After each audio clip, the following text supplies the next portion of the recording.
গেছে কয়েকদিন একটানা খেসা মেঘে সিলেটের লামা সাইডে পানি উঠা আরম্ভ হয়েছে। সিলেট সদর, গোয়াইনঘাট আর কোম্পানিগঞ্জ উপজেলা লামা সাইড এলাকাত রাস্তাঘাট ফানিয়ে বুড়ি যাওয়ার খবর পাওয়া গেছে। সুরমা, কুশিয়ারা, লুবা, দলাই সহকারে সিলেটের নানান জায়গাত গাঙ্গর পানি কয়েক পয়েন্টও বাড়ছে। এর বাদেও সকল গাঙ্গর পানি এখন পর্যন্ত বিপদ সীমার নিচে আছে করে জানাইছে পানি উন্নয়ন বোর্ডে। গেছে কয়েকদিন তাকি সিলেটও খেসা মেঘর একটানা মেঘর কারণে সিলেটের সকল গাঙ্গর পানি বাড়তেও আছে। রবিবার বিয়ালে মেঘ একটু কমায় পানি গাঙ্গর থুরা কমছে। পানি উন্নয়ন বোর্ডে কইছে রবিবার বিয়ান 6টা পর্যন্ত সুরমা গাঙ্গর পানি খানাইঘাট পয়েন্ট আছিল 11.77 মিটার। হাইঞ্জা 6টার সময় কিছুটা কমিয়া লামছে 11.65 মিটার। একু গাঙ্গর পানি সিলেট পয়েন্টও বিয়ান 6টার সময় আছিল 9.94 মিটার।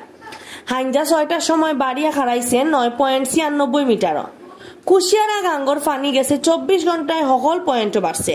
রবিবার হাইঞ্জা 6টার সময় কুশিয়ারার পানি শেওলা পয়েন্ট 14 মিটার বাড়িয়া হয়েছে 10.81 মিটার।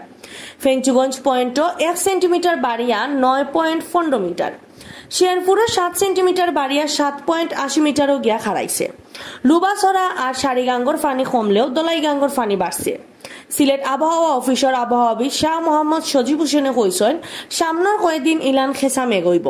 ইবাইদি খেসা মেঘর কারণে সিলেটের লামা সাইডে পানি উঠা আরম্ভ হয়েছে।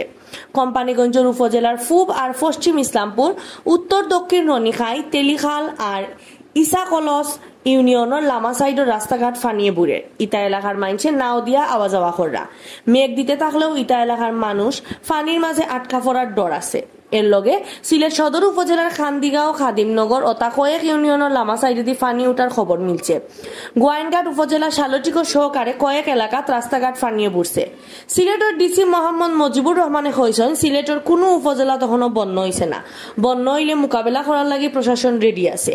মানুষে বাঁচানির লাগি বড় বড় নাও কিনাওয়ার লগে বহুত রিলিফ রিজার্ভও রাখা আছে।